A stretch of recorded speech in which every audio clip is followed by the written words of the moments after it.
और ईमानदार पार्टी है। अगर इनसे सेटिंग करनी होती तो कोई जेल नहीं जाता। जेल इसीलिए जा रहे हैं क्योंकि इनसे सेटिंग नहीं कर रहे हैं। केजरीवाल से इनको डरना तो चाहिए कि खट्टर साहब ने जितना आपको दुख दिया है। पहले इन्होंने कोशिश की कि केजरीवाल को दिल्ली में रोक ले, नहीं रोक पाए। फिर इन्होंने कोशिश की केजरीवाल को पंजाब में रोक लें, पंजाब में नहीं रोक पाए। फिर इन्होंने कोशिश की कि गुजरात में इनकी 0 सीटें आए, नहीं रोक पाए। फिर ये चाहे कि यार ये तो अब मध्य प्रदेश, छत्तीसगढ़ सब तरफ जा रहे हैं। कुछ भ्रष्ट अधिकारियों के दम पे ये सरकार चलवा रहे हैं। समाज यहाँ तो 30-35 समाज है। 30-35 डिप्टी सीएम बनाओगे क्या आप? से ज्यादा अगर बेइज्जत किया है तो इन्होंने अपने पन्ना प्रमुखों को किया है। पंजाब के हिस्से का पानी पंजाब को मिले, हरियाणा के हिस्से का पानी हरियाणा को मिले। आम आदमी पार्टी का कार्यकर्ता सम्मेलन आज जो है करनाल में हुआ है और जिसमें बड़े नेता भी जो है आम आदमी पार्टी के पहुंचे हुए हैं। और चलिए उनसे एक बार बातचीत भी करेंगे कि क्या उद्देश्य है और किस लिए आज कार्यकर्ता इकट्ठा हुए हैं। इसमें हम लगभग हर एक घर पे गए, हर एक घर में जाकर जनता से बात किए। उस कैंपेन के बारे में आज यहाँ पर रिव्यू करनी थी और रिव्यू करने के साथ साथ आगे का जो हमारे कैंपेन्स है, एक्टिविटीज़ है, प्लान्स है, उसके बारे में जितने भी पदाधिकारी हैं उनसे बात किए। और इस तरीके से पूरे हरियाणा में सभी लोकसभा के जो पदाधिकारी हैं सर्कल लेवल तक के, उनसे सभी से बात करेंगे। और मुझे ये लग रहा है आज की परिस्थिति में आम आदमी पार्टी की जो संगठन है हरियाणा में, वो किसी भी दूसरे राजनीतिक दलों से बहुत ज़्यादा मजबूत है। हमारे संगठन की खास बात एक और है कि सारे निस्वार्थ लोग जुड़े हुए हैं, सारे ऐसे लोग जुड़े हुए हैं जिन्हें हरियाणा से मतलब है, ना कि किसी अपने फ़ायदे से या किसी और के फ़ायदे से। तो मुझे लग रहा है, मुझे पूरा भरोसा है कि जिस तरीके से हमारी पूरी टीम, हमारा नेतृत्व और वॉलंटियर लगा हुआ है, इस बार हरियाणा में बदलाव सुनिश्चित है। सर, SYL का पानी सबसे बड़ा मुद्दा बना हुआ है। आज सीएम मनोहर लाल ने पंजाब के मुख्यमंत्री को पत्र लिखा है, तो किस तरीके से देखते हैं, कब तक आप हरियाणा को पानी दिलवा पाएंगे सर? देखिए, ये आप अगर सोचेंगे, SYL का मुद्दा जब भी चुनाव आता है, तब ये SYL का मुद्दा लेकर आते हैं। पहला प्रश्न ये उठता है कि चुनाव जाने के बाद ये भूल क्यों जाते हैं इस मुद्दे को। दूसरा, आप ये बताओ कि इस मुद्दे को बनाया किसने? इन राजनीतिक दलों ने ही इस मुद्दे को जन्म दिया है। सेंटर में बीजेपी की सरकार थी, पंजाब में बीजेपी की सरकार थी एक टाइम पे, अकाली दल और बीजेपी की। हरियाणा में बीजेपी की सरकार थी एक टाइम पे, केंद्र पे कांग्रेस की सरकार थी, हरियाणा में कांग्रेस की सरकार थी, पंजाब में कांग्रेस की सरकार थी। केंद्र में और राज्य सरकार होते हुए भी इन लोगों ने SYL के मुद्दे को नहीं सुलझाया। SYL का मुद्दा इनके लिए सिर्फ राजनीतिक मुद्दा है और ये सिर्फ राजनीति करने के लिए आते हैं। बड़ा सिंपल और सरल सा है, ऐसे मुद्दे पर कभी राजनीति नहीं होनी चाहिए। ये केंद्र सरकार की जिम्मेदारी बनती है कि पानी सभी राज्यों को उनके हक और अधिकार के मुताबिक सभी राज्यों को मिले। जो हरियाणा का हक है हरियाणा को मिले, जो पंजाब का हक है पंजाब को मिले। केंद्र सरकार की जिम्मेदारी बनती है नैतिक रूप से भी और प्रशासनिक रूप से भी। लेकिन पंजाब तो अड़ा हुआ है ना, सुप्रीम कोर्ट ने भी कह दिया है सर, पंजाब अड़ा हुआ है। तमाम सुप्रीम पार्टियां पंजाब की इकट्ठा हो गई हैं, और आपका क्या स्टैंड रहेगा हरियाणा? हमारा स्टैंड बड़ा क्लियर है। पंजाब के हिस्से का पानी पंजाब को मिले, हरियाणा के हिस्से का पानी हरियाणा को मिले। इस पर राजनीति करना बंद करना चाहिए। मैं आपसे पूछना चाहता हूं आपके माध्यम से, भारतीय जनता पार्टी का क्या स्टैंड है इस पे? बीजेपी के लोगों से आप पंजाब में जाके पूछो तो दूसरा बयान देते हैं, हरियाणा में पूछो तो दूसरा बयान देते हैं। कांग्रेस के लोगों से आप हरियाणा में पूछो तो दूसरा बयान देते हैं, पंजाब में। तो इनको राजनीति करनी है, इनको मतलब तो है नहीं सॉल्व करने से। मुद्दा बड़ा साफ है, पंजाब के हक का पानी पंजाब को मिलना चाहिए, हरियाणा के हक का पानी हरियाणा को मिलना चाहिए। सुप्रीम कोर्ट से रास्ता निकलेगा या बातचीत से रास्ता निकलेगी? सुप्रीम कोर्ट का जो नतीजा आएगा वो सुप्रीम कोर्ट में उस पर बहस करेंगे सारे पक्ष। आपस में मिलजुल कर सबसे सही रास्ता निकलता है। आम आदमी पार्टी की सरकार पंजाब में है, हरियाणा में आम आदमी पार्टी की सरकार बनने पर आपस में मिलजुल कर करेंगे, लेकिन फिर भी केंद्र सरकार का इसमें अहम भूमिका रहेगा। कांग्रेस कह रही है 4 उप मुख्यमंत्री बनाएंगे, हम 4 उप मुख्यमंत्री बनाएंगे, ब्राह्मण, दलित, बैकवर्ड क्लास और एक और समाज से होगा। आपकी पार्टी का क्या स्टैंड है इस पर? आपकी क्या राय है? आप एक राजनीतिक। देखिए, हुड्डा साहब ने ये कहा था, सबको पता है कि हुड्डा साहब जाट समाज से आते हैं। हुड्डा साहब को ये लगता है कि सारा जाट समाज उनको वोट देते हैं और उनको ये पता है कि उनको ये लगता है कि और कोई उन्हें कोई वोट नहीं दे रहा है। सबसे पहले तो उनको गलतफहमी है कि जाट समाज भी उनको वोट दे रहा है, इस बार जाट समाज भी उनको वोट नहीं दे रहा है। लेकिन जो भी उनको लगे, बाकी के समाज में इनको ये लग रहा है कि कोई इनको वोट तो दे नहीं रहा है, तो अब बाकी के समाज को रिझाने के लिए ये अलग अलग समाज से ये काउंट करते हैं किस समाज के कितने लोग हैं। फलाने समाज इतने, तो हाँ भाई एक डिप्टी सीएम इसको। फलाने समाज इतने, हाँ भाई इतने लोग। फलाने समाज, यहाँ तो 30-35 समाज है, 30-35 डिप्टी सीएम बनाओगे क्या आप?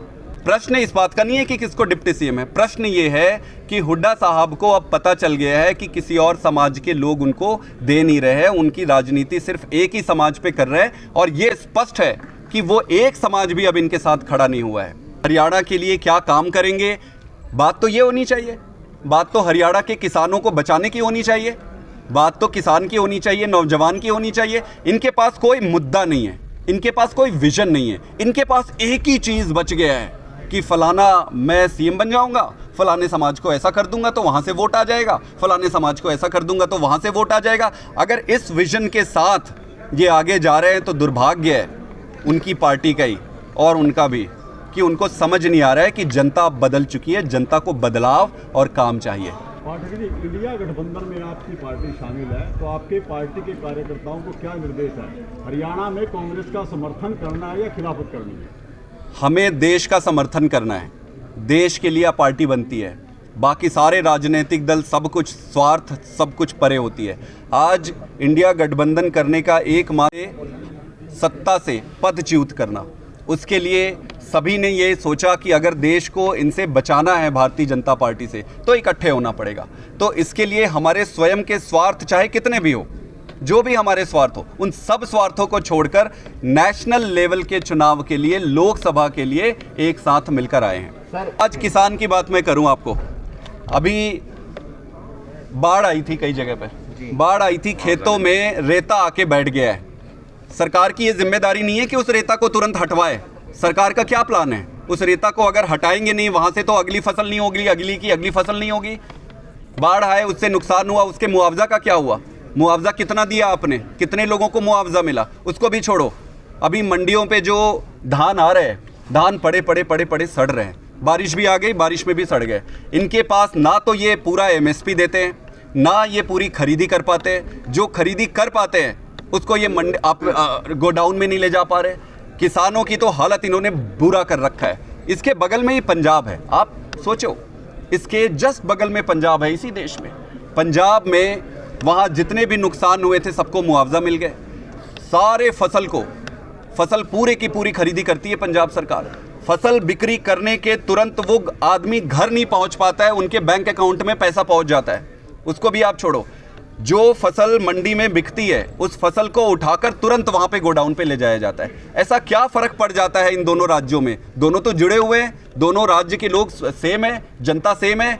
फ़र्क एक ही है कि यहाँ पर भारतीय जनता पार्टी की सरकार है और पंजाब में आम आदमी पार्टी की सरकार है। पराली कितनी जल रही है पंजाब में पाठक जी? अब की बार आंकड़े कह रहे हैं कि हरियाणा से ज़्यादा पंजाब का धुआं जा रहा है दिल्ली। देखिए, अब ये मुद्दा भी ऐसा है जिसपे राजनीति नहीं होनी चाहिए। ये मुद्दा बड़ा है, देश का हर एक व्यक्ति इससे संबंधित है। आज तक इन पार्टियों ने पराली को लेकर कभी कुछ किया था? आप अपने आप से पूछिए और देश से पूछिए, कभी कुछ नहीं किया। आम आदमी पार्टी की सरकार पंजाब में आने के बाद पराली को लेकर बहुत सारे निर्णय लिए और उस पर धीरे धीरे काम कर रहे हैं। हमें झूठ नहीं बोलना है, पराली अगर है तो उसको टैकल कर रहे हैं, उसको रोज उस पर काम कर रहे हैं, धीरे धीरे वो सेटल हो जाएगा। हरियाणा की सरकार, आप बताओ हरियाणा की सरकार ने क्या एक्शन लिए? 4 गुना बढ़ गए थोड़े दिन में, और इनको इस बात से खुशी होती है कि देखो वहाँ पे ज़्यादा हो गया। या अरे यार, अच्छी राजनीति करो यार। वहाँ मान लो अगर वहाँ भी पराली होती है तो धुआं यहाँ आता है, यहाँ पराली जलती है तो धुआं वहाँ जाती है। तो धुआं तो किसी को नहीं पूछता है ना कि ये बीजेपी है, ये कांग्रेस है, ये फलाना है, ये ढिमका है। जनता को नुकसान है धुआं से। ऐसी चीजों पर राजनीति नहीं होनी चाहिए, मिलजुल कर। रिकेश कहते हैं, अभी थोड़ी देर पहले उन्होंने कहा है फैक्ट्रियां हैं, फैक्ट्रियों को लेकर भी वहां से धुआं लिखता है, लेकिन वहां पर सरकार, कोई भी सरकार एक्शन नहीं लेती, वहां कुछ नहीं करती, सिर्फ और सिर्फ किसानों के ऊपर ऐसे चालान काटे जा रहे हैं। नहीं, देखो आपको समझना पड़ेगा, पॉल्यूशन का मुद्दा वन शॉट सॉल्यूशन इसका नहीं है। आप अगर सही उत्तर जानना चाहते हो। पॉल्यूशन बहुत सारे सोर्सेज से आती है। पॉल्यूशन फैक्ट्री से भी आती है, पॉल्यूशन गाड़ियों से भी आती है, पॉल्यूशन धूल से भी आती है।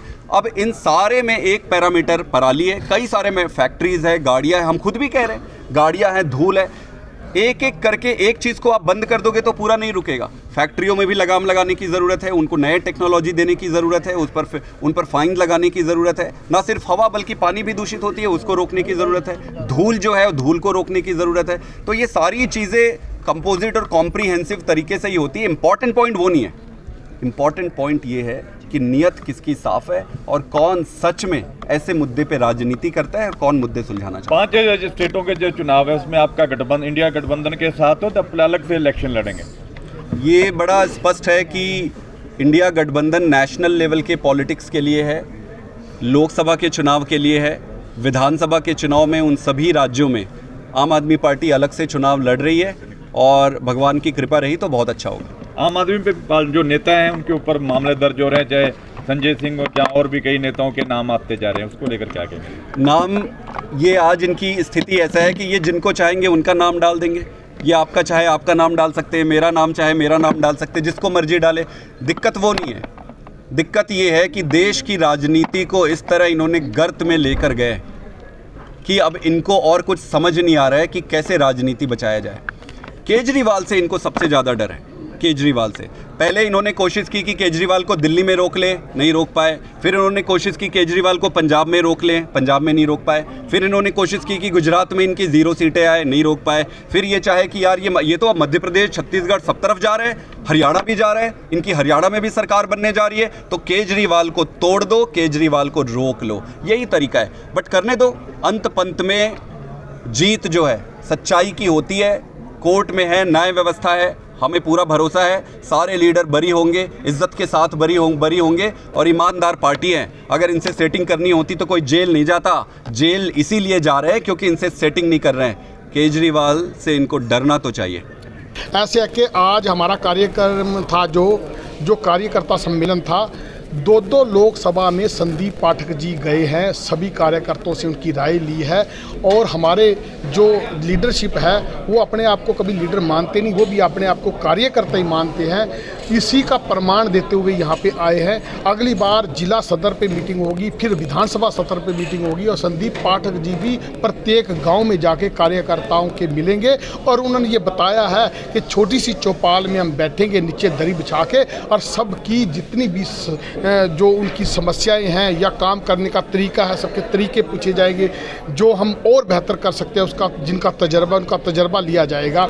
और इसीलिए हमारी पार्टी को आम पार्टी कहते हैं कि सब मिलके काम करते हैं। हमारी पार्टी में किसी प्रकार का कोई ये तय नहीं कर सकता कि फलां बंदे को करनाल से टिकट मिलेगी या असम से टिकट मिलेगी, किसी को कुछ पता नहीं है। सब दिल से मेहनत कर रहे हैं, सबको पता है कि हम मेहनत करेंगे, हम सर्वे में आएंगे तो ही टिकट मिलेगी। आम आदमी पार्टी कहाँ पर स्टैंड करती है? आम आदमी पार्टी आप देखते हो ना, जब आए थे शुरू से पंजाब में सरकार आई थी, कहते हैं एक बार ग्राफ बढ़ा है, तो उसके बावजूद हमने क्या करा, संगठन बनाया। तो हमारे संदीप पाठक जी भी कहते हैं, केजरीवाल जी भी कहते सबसे पहले नींव हमें मजबूत करनी है, नींव बनानी है और नींव होती है कोई भी संगठन। तो हम पहले हरियाणा लेवल का संगठन बनाया, लोकसभा लेवल का, जिला लेवल का, उसके बाद ब्लॉक लेवल का और अब सर्कल लेवल का संगठन बन गया। अब हम कमेटियों तक पहुंच गए। जब कमेटियां बन जाएंगी तो पूरी हमारी नींव तैयार हो जाएगी। उसमें भी जो कई कार्यकर्ता बहुत सक्रिय होते हैं उनकी अलग से पहचान की जाएगी, जो कार्यकर्ता थोड़े निष्क्रिय होते हैं उनका भी आदर सम्मान किया जाएगा, लेकिन उनको उनकी जिसमें वो कार्य करने में सक्षम है उसी के आधार से पे उनको काम दिया जाएगा।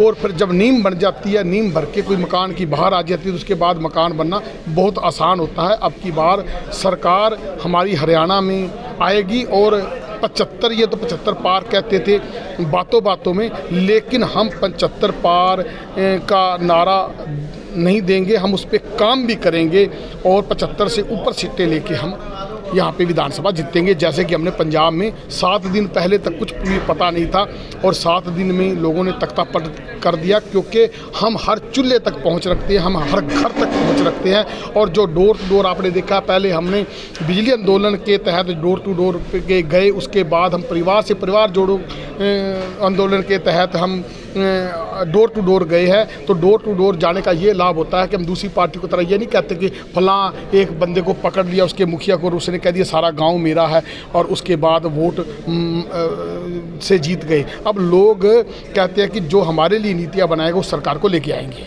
बीजेपी का पन्ना प्रमुख सम्मेलन चला हुआ है, उसको किस नज़र से देखते हैं? सबसे ज़्यादा अगर बेइज्जत किया है तो इन्होंने अपने पन्ना प्रमुखों को किया है। मुख्यमंत्री जी ने ना तो किसी विधायक को पावर दी, ना किसी मंडल अध्यक्ष को कोई पावर दी कि वो जनता के काम करवा सके। मुख्यमंत्री जी सारी पावरें अपने पास रखे हुए हैं और जो कुछ अधिकारी अच्छे भी हैं जो काम कर रहे हैं और कुछ भ्रष्ट अधिकारियों के दम पे ये सरकार चलवा रहे हैं। और भ्रष्ट अधिकारी जनता को, खास करके इनके पन्ना प्रमुखों को बेइज्जत करने का काम करते हैं और पन्ना प्रमुख बदला लेने की ताक में है। जब 2024 आएगा तो ये बदला लेके इनको सांस लेंगे। हर घर तिरंगा की बात की गई थी, तो लेकिन अब जो है वो तिरंगे देखे जा रहे हैं, सीएम सिटी में भी देखे जा रहे हैं कि किस तरह से डीसी ऑफिस के बाहर या नगर पालिका के ऑफिस के बाहर किस तरह से वो तिरंगों का जो है अपमान होता हुआ नजर आ रहा है। ऐसे है कि इन्होंने हर चीज़ का आडंबर रचना, इन्होंने दिखावा करना है। अब 9 साल इनकी सरकार हो गई है तो अब इनको दिखाने की क्या जरूरत है? काम खुद ही बोलना चाहिए था। अगर इन्होंने काम किया है तो वो बोलेंगे। मैं तो जनता को एक निवेदन करना चाहता हूँ कि खट्टर साहब ने जितना आपको दुख दिया है, चाहे वो प्रॉपर्टी आईडी के नाम पे, चाहे पहचान पत्र के नाम पे, चाहे बुजुर्गों पे इतने डॉक्यूमेंट्स मांग के बुजुर्गों को पेंशन के नाम पे तड़पाया है, तो उतना बदला जो जनता है वो खट्टर साहब से जरूर ले।